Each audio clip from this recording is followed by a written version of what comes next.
on the WMC Porchast. We will dive into current events within the Wilchester Men's Club and goings-on within the neighborhood, all in support of our mission of doing good. All right, guys, welcome to the second episode of Season 3 of the Wilchester Men's Club Porchcast. I'm here, John Burry, here with another great group of guys. Tonight, we're going to be talking about raising boys. This is actually, I'll bring up the sign here. This is going to be at every one of the Men's Club events, and we got the Boy Dad episode. We're going to have a Girl Dad episode, men's health, outdoors, marriage, and grilling this season. So we're excited to kick this off and have everybody here. So again, raising boys is a very challenging experience and going to be an interesting topic tonight. I have 3 boys of my own, along with a daughter who's over at Stratford. My boys are 8th grade, he's 13, got a 6th grader at 11 years old and a 3rd grader at 9 years old. So, and with me here, I'll start with Jonathan Boyd. Sure. We've been in the neighborhood going on 7 years, and I've got a 6th grader, so first year in middle school, that's 12, and a 4th grader that is 10. And so we're excited to be on the podcast today. All right. Awesome. Dave Harger. I've got 3 boys, 24 who's out of the house, 22 that's out of the house, and then my youngest is 18 and he's a senior at Stratford. We've been here since 2000 when we moved from Plano to Houston, kind of back home. And it's funny because when we moved in, I felt like we were the only ones with little babies, or a baby and one on the way in the neighborhood. It's like, who are they going to grow up with? And so it's ironic that we're doing a podcast or podcast about kids. So hey, listen, you're the elder statesman is going to be giving us hope in that perspective here tonight. And finally, Grant Buttram. Yeah, Grant Buttram moved to the neighborhood in 2011, and I have a 5th grade son who's 11 years old. And also a daughter, right? And a daughter who is 8, and she's in 2nd grade. So got a little different perspective. Awesome. Well, tonight we're going to be talking about several different topics. The differences you hear about raising boys and girls, challenges, some of the challenges that our parents didn't have that we're now facing with raising boys. At halftime, we got the Wilchester Meat Wagon. It's going to be having some dove that were freshly killed on a recent dove hunt with some of the group of the guys here in the neighborhood, and talking about guess what my kid just did stories.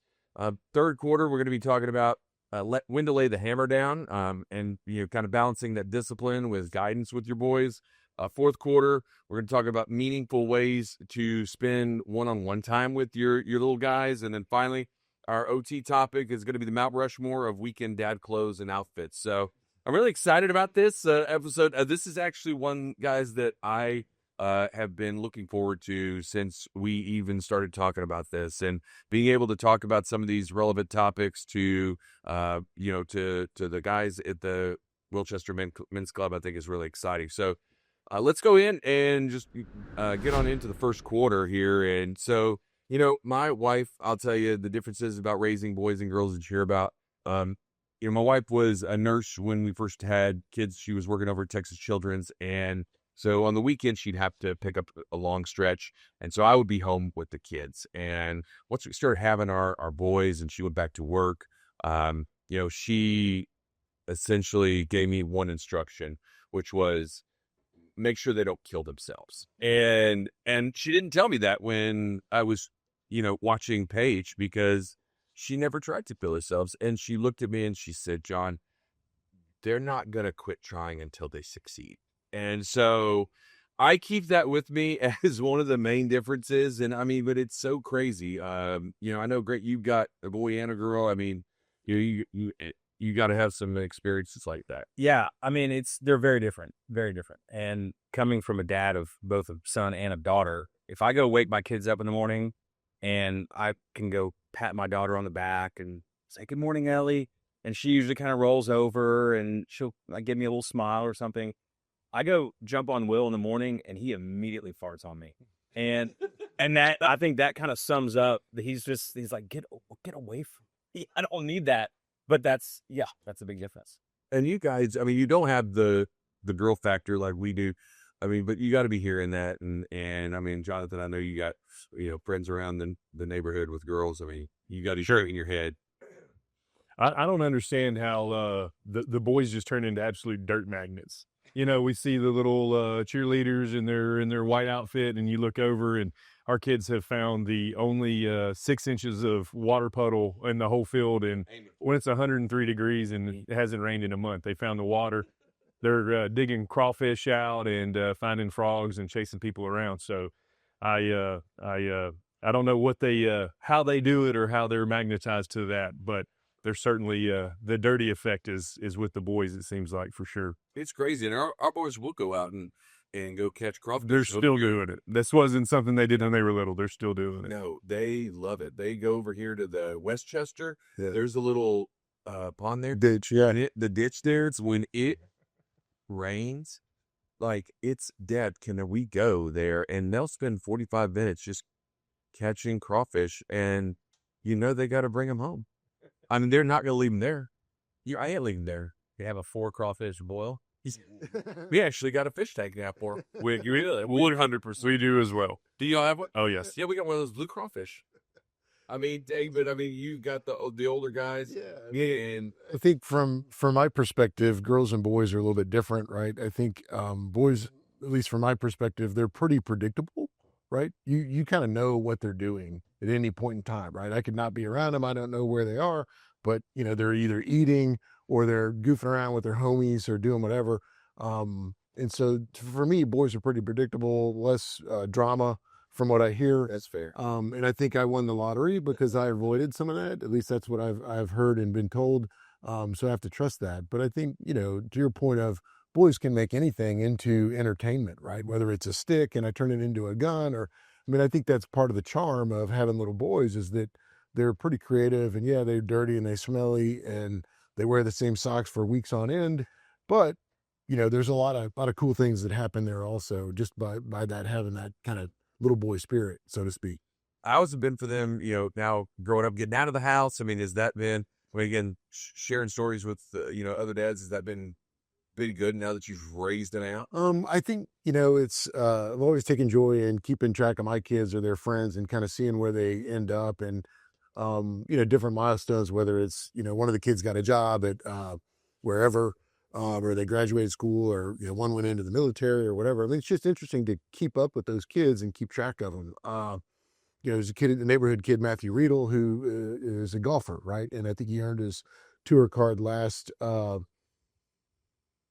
year this time, and it was fun just to keep track of them, right? And so because they were friends, and now they're not super close friends because they parted ways in college, but it's just interesting and fun to keep track of all the boys. But for my boys, I think they don't really change much. They're still pretty predictable, but they certainly develop areas of interest, and even though they're all born in the same house, they watch the same cartoons or played the same video games growing up, had the same food. They're 3 different characters, right? They're 3 different unique kids. And so that's neat because they all have to have a little bit different nuances of being the same person, or not being the same person, but having grown up in the same house, but being different people. And so I think that's cool. They're different. That is the only thing I'm trying to do with my boys is, and again, I think Paige, she will leave the nest and all those things, but I'm watching them try to figure out which one's going to try to move back in with us. Like, that is my zealot. Yeah. And it changes daily, like my opinion on them, but I am always thinking about that because I do not want them. I do not want them back. But you're right about their predictability. I mean, my kids my boys, they're always going to try to find the highest cliff to jump off of. Right. If we're at some beach, or they're going to run face first into the waves, or, that predictability, because you know what? I would do it. Like I sit there and I talk to Cammy. I'm like, yeah, I could see why they wanted these at work there. That does it. Because it's awesome. Because that's awesome. Right. Yes. And I love the explanations that they give, and they technically don't apply at all. It's like, well, I did it because of this, and you're like, that doesn't even make sense. Like, no, that's not how that works. And so, some of the creative things they come up with, whether it's excuses for what they've done and where they crashed their bike, where they left their shoes. How can we come home from every event with one sock and no shoes. I don't get it. Yeah. So Well, it is a gift. That's the Mississippi coming out. Maybe. So that's we have shoes. That's Louisiana. That's the bayou that they don't wear shoes. Piros and no shoes. Now, I was a camp counselor when I was in college, and if we were driving a boat doing water skiing or wakeboarding or whatever it was, the boys would they were the ones that would always gripe and complain, and it could be the toughest kids out there. It could be the kids who were super stud athletes or got all the girls or whatever. They would always complain when they were just around themselves. The girls, however, you get a boat full of girls and you put them on an inner tube and drag them behind there, you can really throw them around pretty hard, and the girls would never complain. Yeah. But then you get the boys around the girls, and they don't. That's odd, but that is a lot of fun. I mean, they're a great time, and I love them, and again, I see so much of myself in them.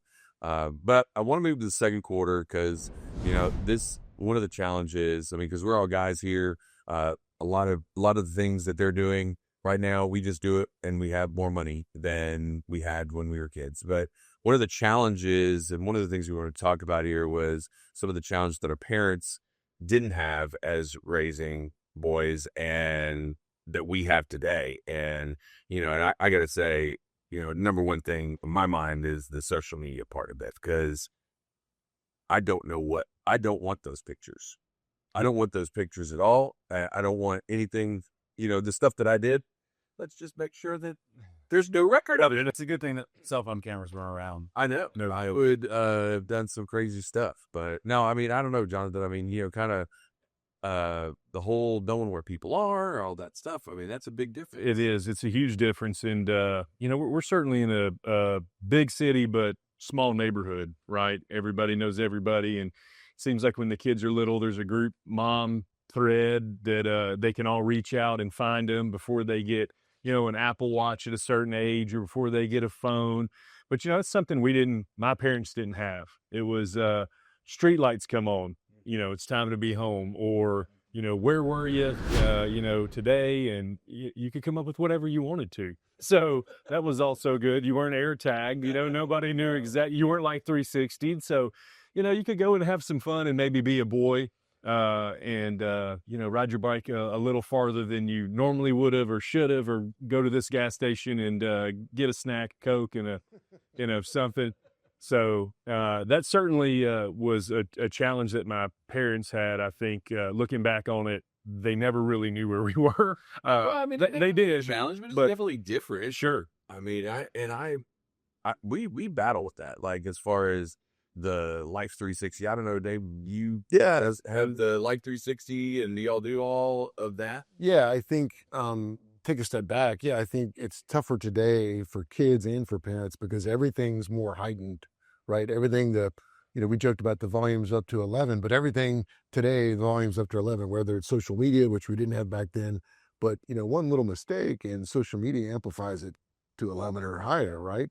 And so, yeah, some of the stuff that I did back in high school, that's kind of one of my things that I fall back on. It's like, hey, look, no matter what my kids do or did, I'd always have a story or 10 more that were far worse than whatever the kid did, right? Oh, well, he did, I don't know, I'll use a stupid example. He did ding dong ditch when he was in the 6th grade. It's like, yeah, well, let me tell you about when I was in the 6th grade, right? And so, part of that is, hey, look, you and the wife need to be on the same page and have some perspective on things. But, today, yeah, we use Life 360, right? And it's great because you know where they are without having to text them or bothering them. But at one point, we took it a step further. There's another app where you kind of monitor their iMessages or whatever. When we did that, it was probably an overreach, but it was an overreaction on our part of, we wanted to be super vigilant, and we handed in this iPhone, but we really didn't trust them. And so it's like, hey, look, I think the lesson learned for me and the wife is that, hey, look, trust, but you got to verify and follow up and make sure that they've done enough to earn that trust, right? But I think initially you've got to let them be kids, right? And figure it out on their own.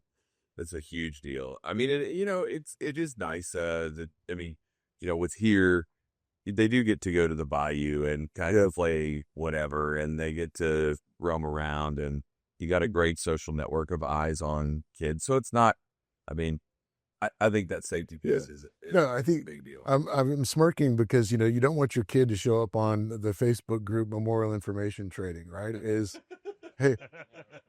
Hey, look, you know, there's somebody in a you know, white F-150 that's, you know, speeding or going through the traffic stops or whatever. And so fortunately we haven't been that on that. So that's good for our kids, right? Well, yeah, and the electronics is a double-edged sword because obviously you've got to monitor how much time they spend on it and what they're actually doing when they're on it.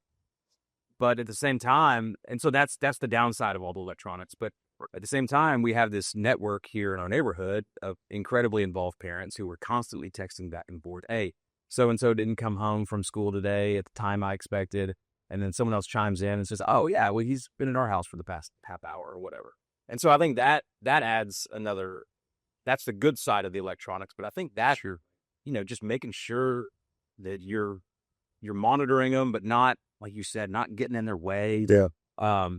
But it's so much of the parental controls on these iPhones and PlayStations and all that is so complicated that it takes a computer science degree to jump in and trying to figure all that stuff out. But once you get it, you kind of feel good about it. But then again, these are challenges that our parents didn't have. They didn't have to think about all these types of electronics. I mean, I had a PlayStation or whatever growing up, but it wasn't something that we really played with very much. How far could I go on my go-kart, right? I had a gallon of gas and that was it, right? Yeah, I couldn't get past Bald Bull on Mike Tyson's Punch-Out, so I was just getting that and quit. Through the controller when That's it. Yeah, so that was we played it on rainy days or when it was super hot. You know, so It is good to have that in place and then having, talking to your wife about how to use it. Cause I mean, that's what Kimmy and I do is a lot of that. And even the monitoring grades, like I'm really glad we didn't have that when I was,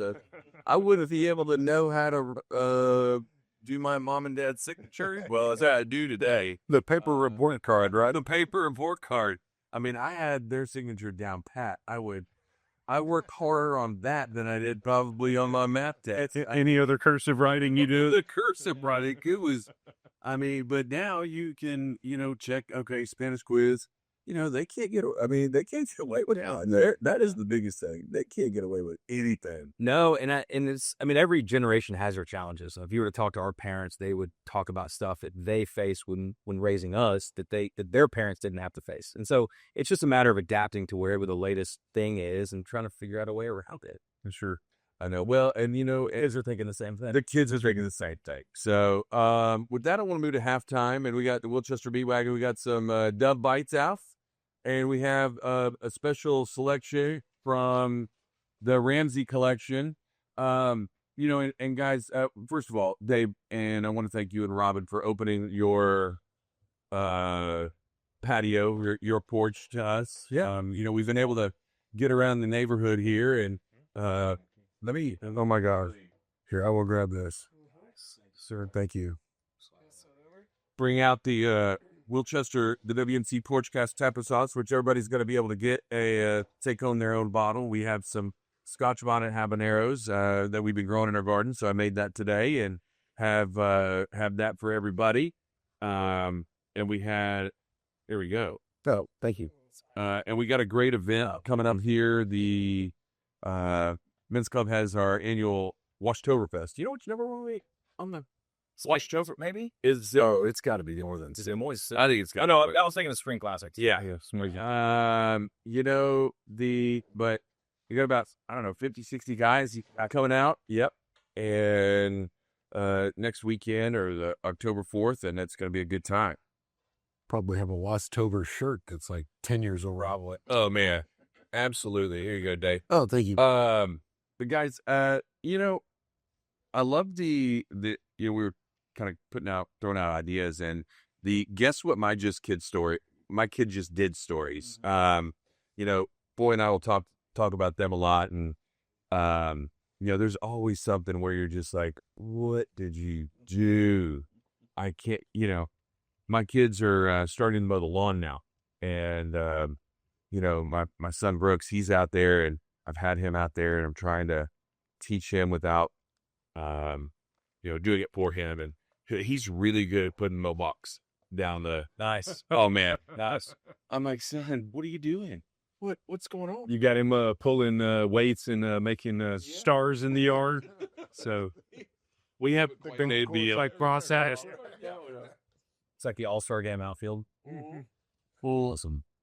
Y'all have any good guess what mine just did stories where you're sitting there just thinking, God bless, how did he manage to do this? I've got one kind of for each life phase, right? I remember in elementary school, one of my kids discovered what a stapler was. Remember?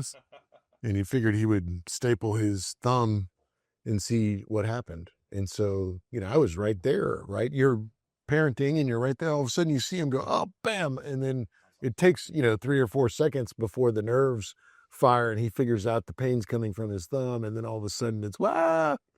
And so, that's one that stands out. He was probably 3 or 2 or something like that when that happened. There's some high school stories that they probably wouldn't want me to talk about. Yeah.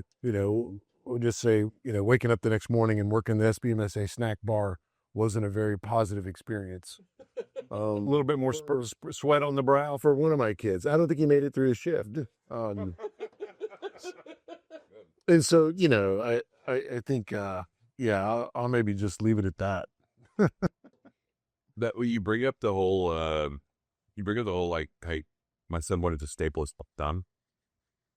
And I really think that, again, being back to the differences or, about boys and girls, they really want to see what's going to happen. And I don't think they want to figure out how it works. I want to figure out how it works. And my son punched through a pillow the second floor. He just punched it as hard as he could just to see what would happen. Now he got a boxer's fracture in his hand, but we were sitting there going, what were you thinking? One. So raise your hand if you've had a kid stick something metal into the wall outlet. The best thing was, and if it hadn't happened yet, it's probably gonna happen. Yeah.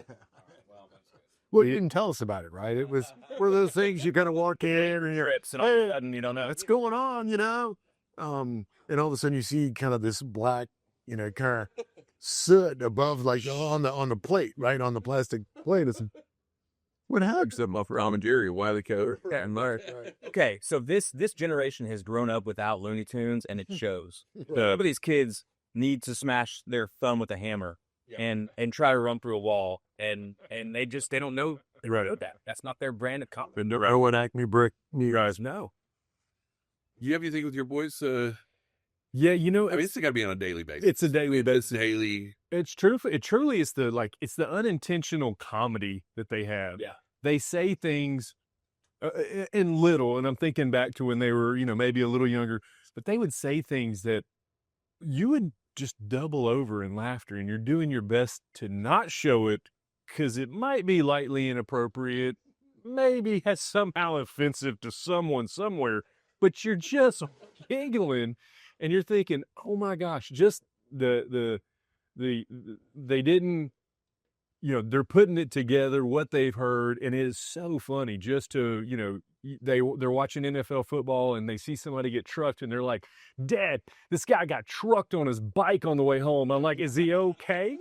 And no, he was bleeding bad. You're like, oh my gosh. Oh, but we don't, no, that's not, he's like, no, he's fine. He got up, and it's just, but it's the little things that are comedic value in that I think are funny without telling too many stories. But we did have a Astros aluminum Astros parking only, and it was up on a shelf. And anytime you hear the John Cena dun dun dun dun, somebody's going to get a people's elbow or DDT'd or a belly to back slam. So.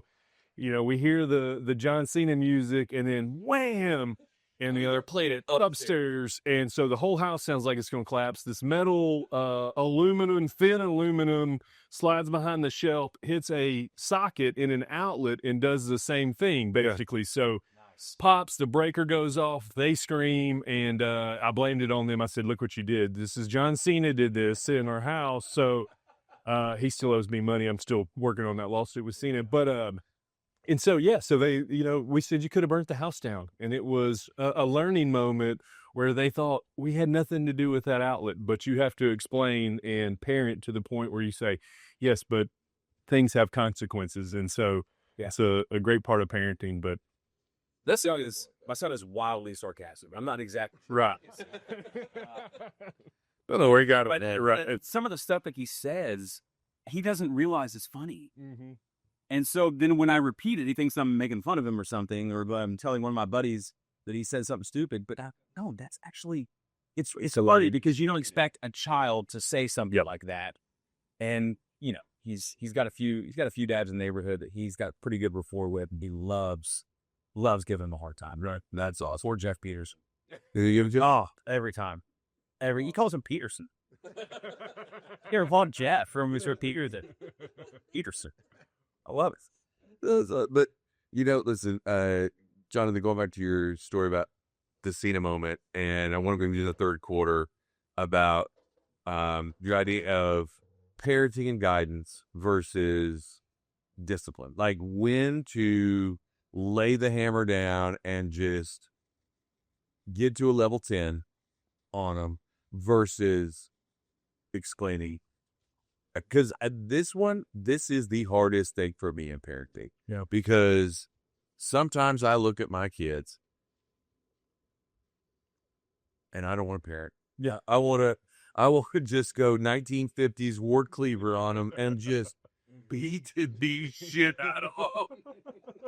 I mean, I don't know how else to say it. I wish Winchester Men's Club does not condone. No. Kid beating. I'm sorry, my John, that's why you have a dog. Oh, my Joe kicked it up. PETA. Yeah, let me have my PETA warning. Right? I mean, seriously though. Well, I mean, I think discipline is it isn't about punishment. It's about teaching, right? So you got to keep that in mind, and it doesn't. The correlation doesn't have to be make them the bad guy or make what they did so wrong. It's more of teaching them that's incorrect, right? Yeah. And so I think if you're clear in the way that you say it, it makes it a little bit more palatable down the road when they think, dad's just yelling again.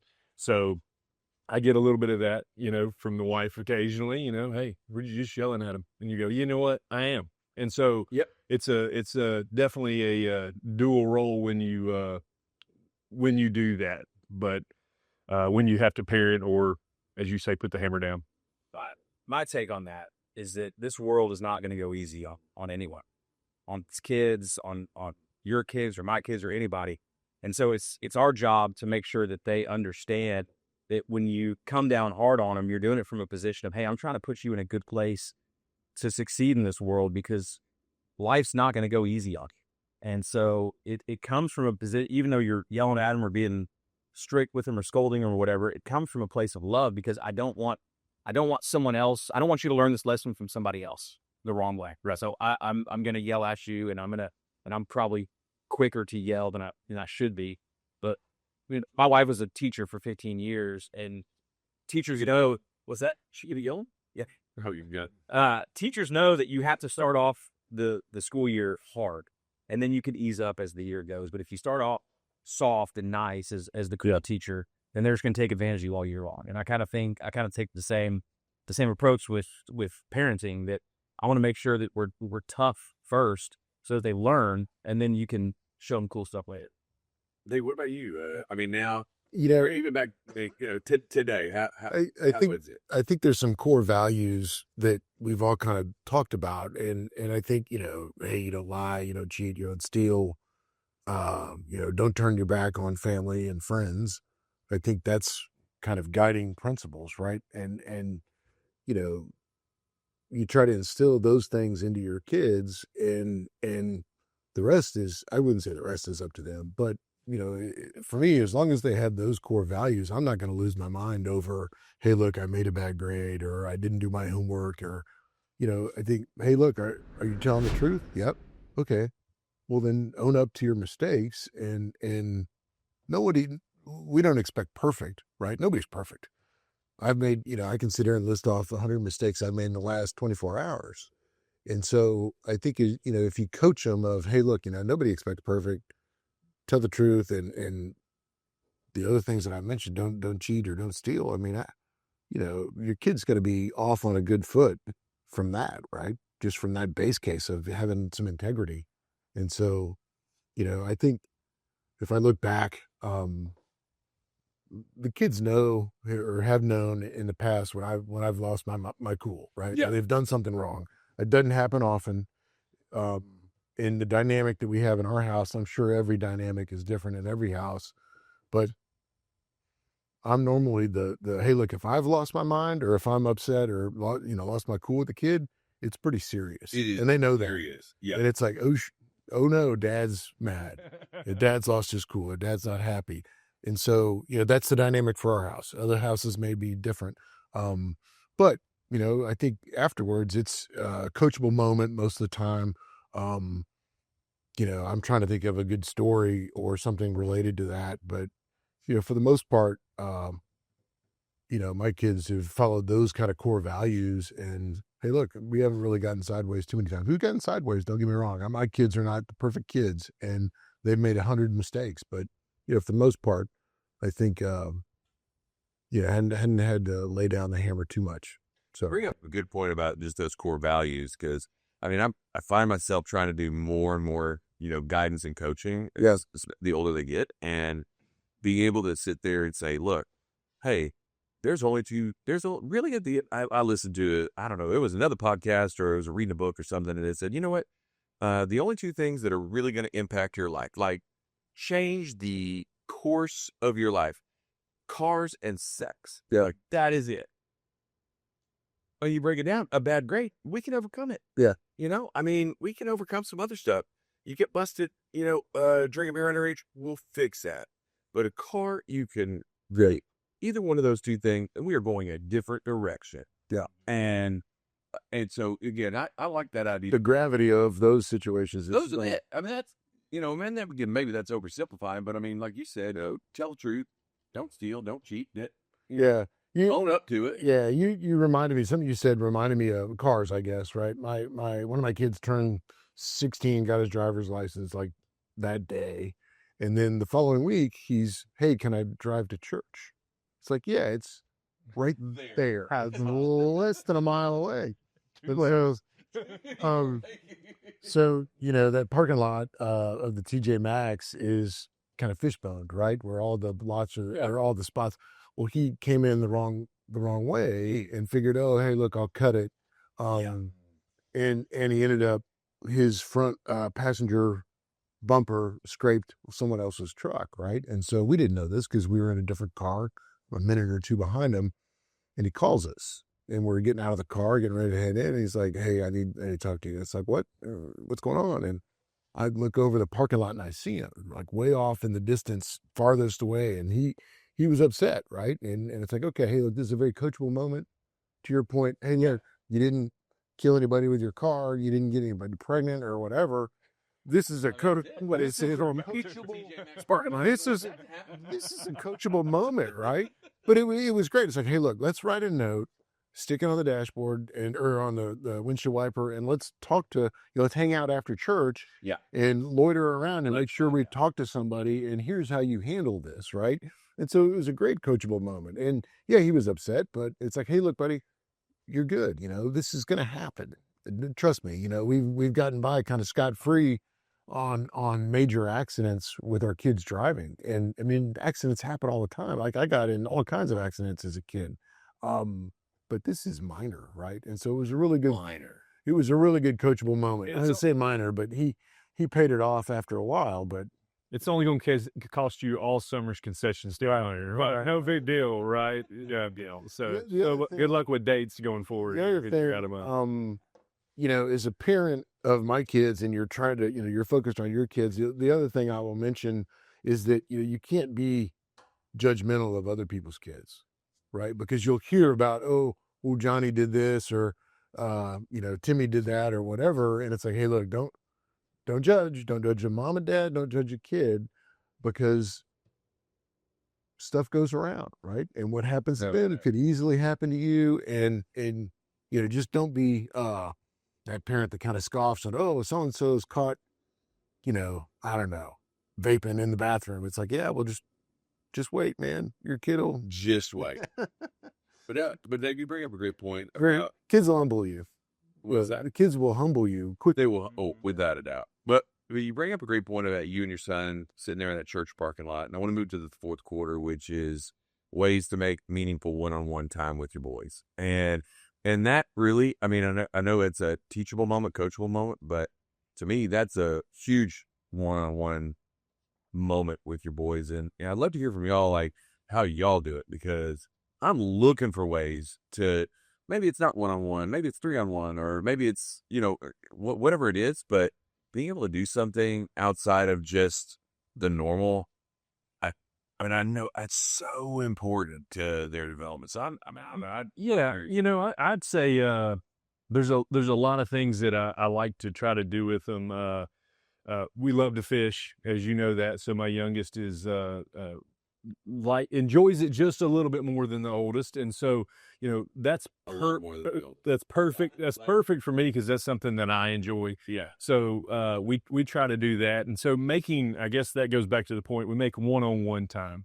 I try to give both boys equal amount of time, and whether it's Cub Scouts, they're in 2 different troops, so I get to spend, we do the camp outs together, but you're going to this event with this one, and you're going to another event, and the doing something or learning something new together, doing the boxwood car derby. I think about that, and the first year we did it, I don't know what we're really doing. And I remember from back in the day when I did it, you want the weights at the back. And I talked to somebody else who like, weights at the front, idiot, and no, you got to make the pie shape. You got to go buy a digital scale. You got to get a digital scale. And what do you mean you're not using tungsten weights? It's not. So it's aggressive. So, that car ain't going to go nowhere. That's right. So it's all kid led. Okay, he did this. That's right. It had the bandsaw. That's right. Then the belt sander. Yeah, that's right. A skill saw cutting a block of wood this big. So, I think it's the one-on-one time that you get with them, whether it's playing baseball or football. And I know we all go to practices and have had events with kids that you're going in a million different directions. But for me, it's the one-on-one time where the first time we made that Pinewood Derby car and we won or got second place, just the excitement of learning a new skill plus having that one-on-one time with that was fantastic. How do you do it, Dave, now? I mean, we got elementary, middle school, but I mean, you got kids in school and beyond. How are you doing it still today? I think, to be honest, I have struggled with this.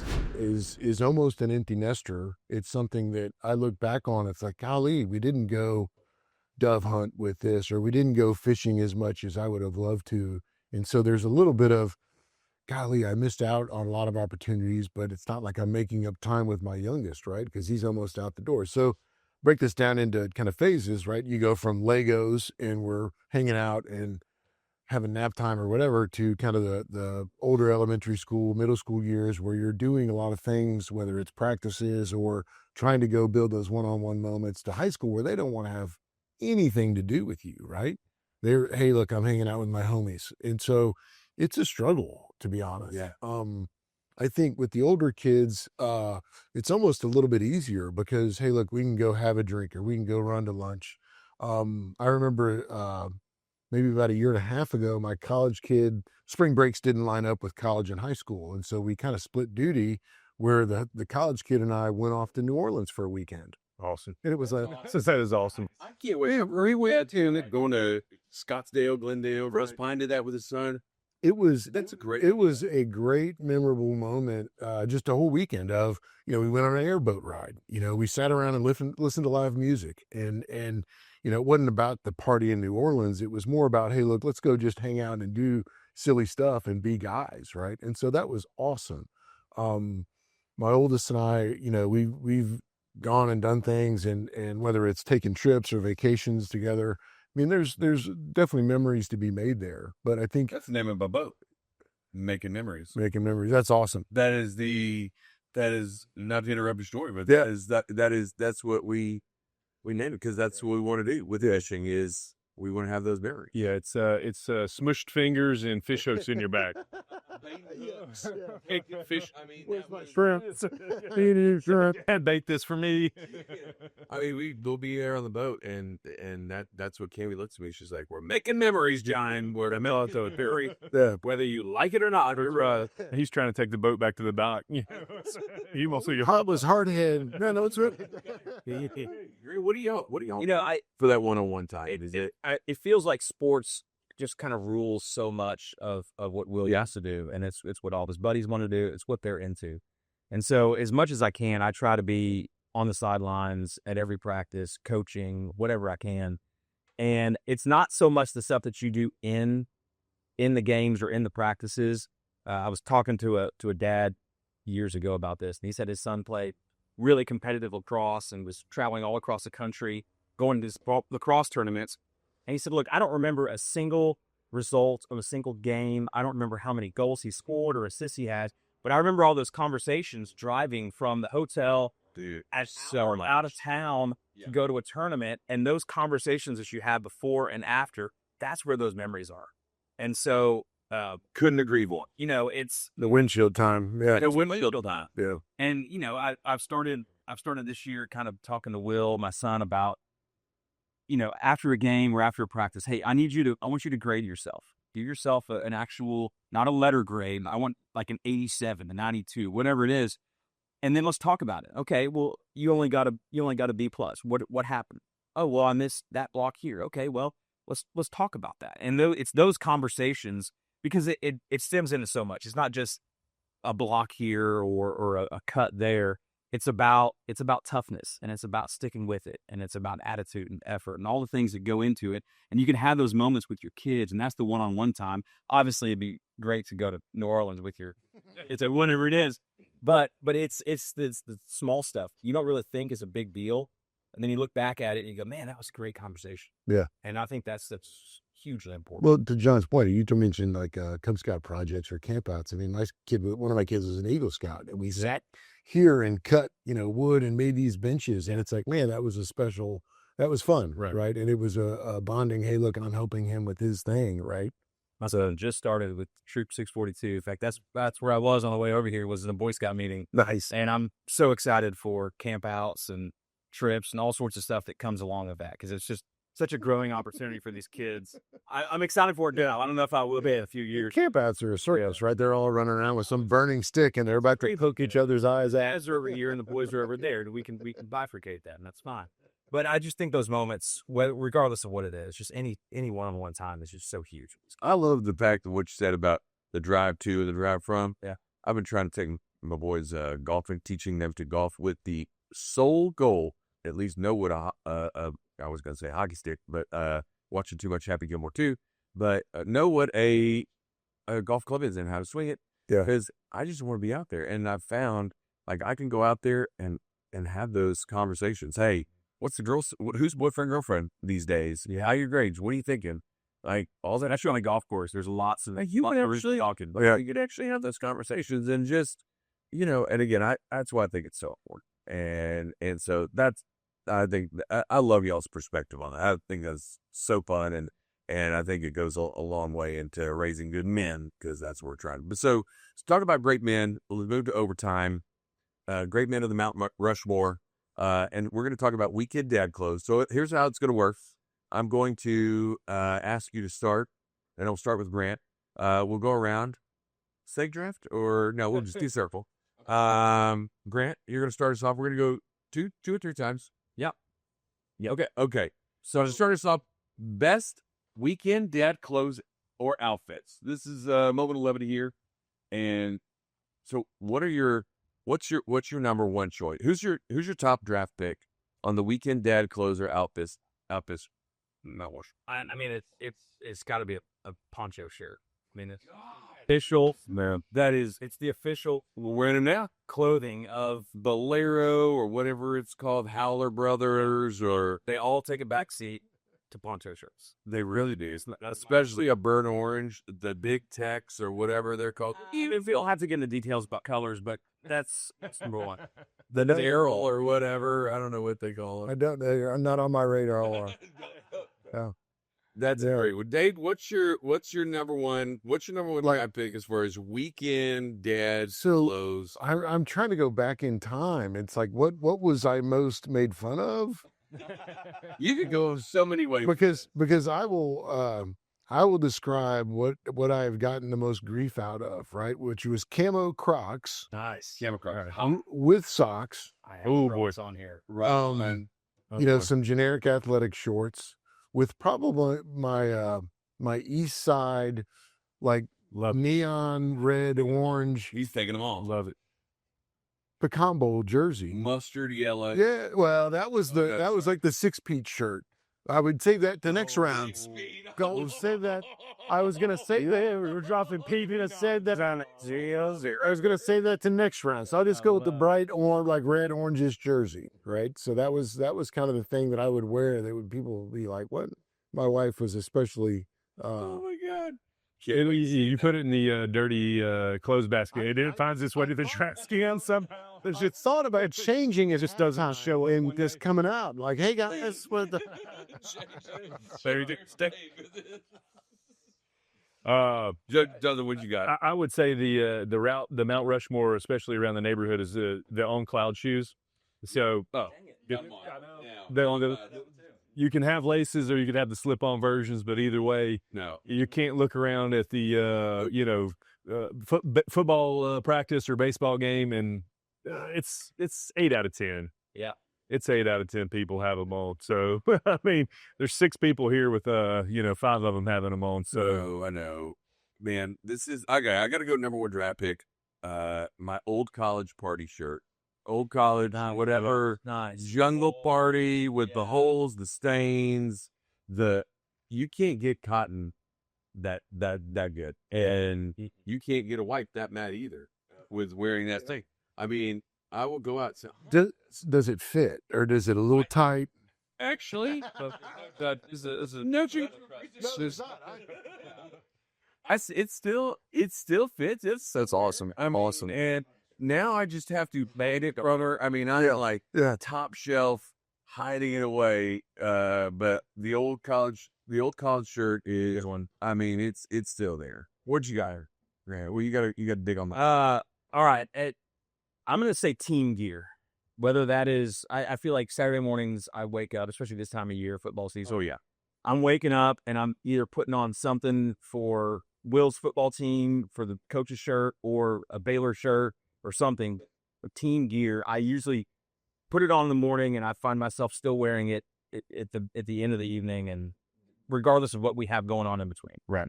I have an entire box, a tote dedicated to teams that I don't root for. I mean, and that I don't know why I have, like Pittsburgh Steelers. We coach those teams at once. No, That's why. That's I was gonna say, is this the team you were talking about, like the kids team? I'm thinking team gear for the little league. We'll go to team gear for the Little league. for the SDMSA geeks. Oh, that's awesome. They leagues. I mean, I got the Angels, the Nats, the Steelers, Grizzlies.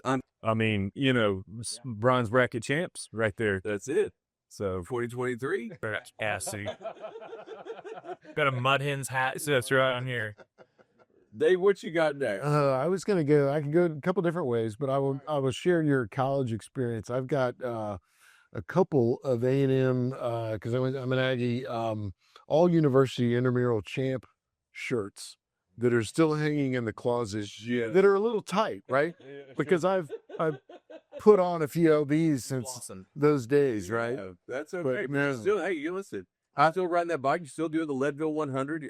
Don't take anything away. I will. Every now and then I'll wear those in private, and don't be seen out in public with them. So, Jonathan would. Well, if we're talking about personal stuff, for some reason I can't throw swimsuits away. I don't know why. I don't get new ones. Now maybe, mom. Mom Christmas gift. It's so. Are we talking Speedo? No. Just regular swimsuits. It's the one WMC. I know. Yeah, some chubbies. The elastic's gone in the waistband, and you've got to tie them up so they don't fall off, and the mesh on the inside doesn't fit. It's ill fitting. So if we're talking about favorite, I guess things that are weekend things that you might wear to the pool that They're there. they're there. So old t-shirts. I'm an old swimsuit guy. That's awesome. Yeah. I got one more. And this is a toss up, but I'll go back to the t-shirt, the no sleeves t-shirts. Wow. Let me tell you, sun's out, guns out sometime. You don't know? For who? For you? Yeah. I think you got that from you. I want to drive by and see him pushing the lawnmower. For a guy with sleeveless shirts, you have quite the farmer stand. Let me tell you, you don't know. The sleeveless shirt's the way to go. Yeah. No, it is. It's what I mean. Again, that old collared shirt's way up there. That old sleeveless shirt's way down there. I may come out. What's the guy's name? Pat somebody or McAfee? Yeah. McAfee. Yeah. I'd be. Yeah. He's gonna bring it back. Just your Pat McAfee. There you go. I'll see you in the next happy hour. That's right. Why don't they put the pocket on the t-shirts anymore? Thank you. What are we doing? What are we doing here? What is it with all these tri-blend t-shirts? I don't know. No, we need pocket. Bring the pocket back. I want the logo right there. Yeah, love a pocket t-shirt. All right, guys. Let's wrap it up here. Thank you, Dave Harger. Thanks, Robin and Dave, for giving us the opportunity to spend some time out here. Jonathan Boy, so good to see you. Grant, as always, a lot of fun. And we'll catch you on the next WMC Porchast. Been a privilege. Yeah. Yes, thanks for having us. This was great.